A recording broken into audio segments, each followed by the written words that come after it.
Imagine this. You're standing in the treasury. There's millions of gold pieces sitting right in front of you, and Hobson is telling you that every coin you spend is a life you're choosing not to save. And in that moment, you feel the weight of the crown. Like every decision you've made up to this point actually meant something. Like the kind of ruler you became is finally being put to the test. That's what Fable 3 wants you to think. But here's the thing. None of it matters. Not your morality, not the promises you kept or broke, not the allies you fought for. The ending you get isn't shaped by the ruler you became, it's shaped by a number. But to understand how we got there, you have to go back to before you ever take the crown. Because before the final act, Fable 3 spends a lot of time telling you how important it is to build up your alliances. The main missions are locked behind the renown system, where you need to do side quests just to progress. And for the most part, it works. It actually feels like you're building something. You gather allies, you tackle local problems, and you prove that you'd be a better ruler than Logan. People aren't just handing you their loyalty, and helping them feels like you're solving something real. You meet characters like Major Swift, part of the old guard that Logan cast aside, Paige, the leader of the Barristone Resistance, Sabine, whose people have suffered under Logan's rule, and Kaylin, whose people are on the front lines when it comes to the crawler. Each of them has real demands, and each of them is willing to back you if you promise to help them. But that's where the first cracks start to show, because you can't say no. You can't negotiate, you just have to agree, which feels like a pretty massive oversight for a game that's supposed to be centered around morality. You make these promises, and eventually you gather your allies and you take the crown. But afterwards, the game stops caring. Because the moment you become king, Teresa tells you the crawler is coming and you need to be prepared. But how do you do this? Well, it comes down to money. The game equates a single life to 1 piece of gold. Albion's population is 6.5 million people, and the gold you have in the treasury at the end determines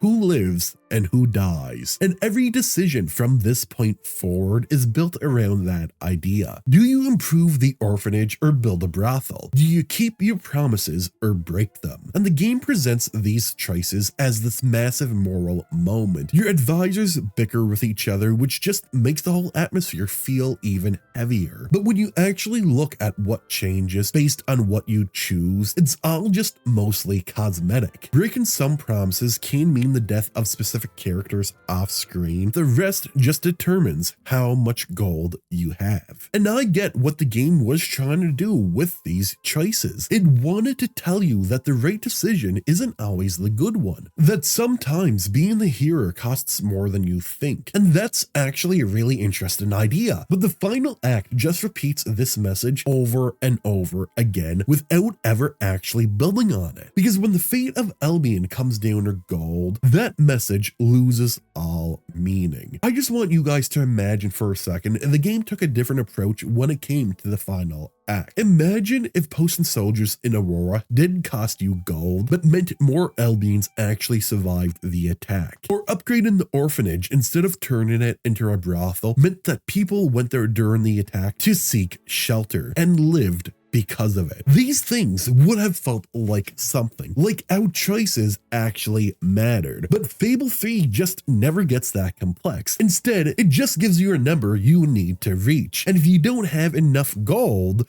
you can just break out your loot, buy a few properties, and then donate your rent to the treasury. The game wants you to feel like you're making these irreversible decisions, but that feeling disappears pretty quickly when you realize your morality and choices don't actually change anything, because the Battle of Barristone plays out exactly the same no matter your alignment. Walter still gets possessed. You still have to kill him, and he still tells you he's proud of you, even if you were a complete bastard the entire time. The only thing that changes based on how many lives you saved is how many people are walking around Albion after the credits roll. And look, if you've watched my Fable 2 video, you know I've had issues with that game too, but at least Fable 2 gave you the three wishes ending, which in itself felt like a moral option. Wealth felt like the evil option, sacrifice felt like the good one, and love was somewhere in the middle. But Fable 3 does away with all of that. The only thing that changes based on your choices is a small cutscene at Walter's funeral, and that's what stings the most. Because after Teresa's speech about the darkness, it genuinely feels like every decision from that point forward is going to matter. Like people are going to live and die based on what you do. Like the fate of Albion will reflect the ruler you became. And that's why on my first playthrough, I was genuinely debating every single choice, trying to figure out what was truly best for Albion. And I imagine you were probably doing the same thing, because in that moment, it feels real. It's usually not until your second playthrough that you realize none of the choices actually changed anything. And that's the biggest part that gets me, because Fable 3 had the chance to do something really special, to make your choices actually determine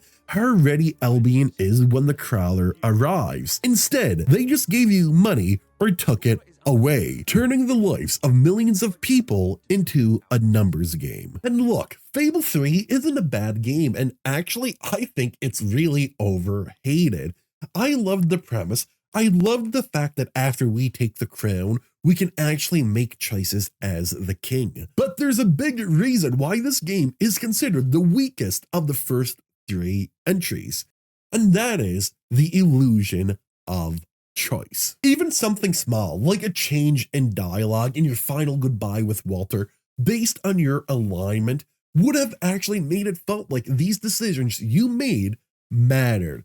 But no, that doesn't happen. Fable 3 had a really interesting concept, and it tried to do something with it. It tried to give us the message that sometimes the right decision isn't always the good one, but it was never able to follow through on that. And that is probably the most Fable thing about Fable 3, is that the game is full of these promises, but yet it never kept one.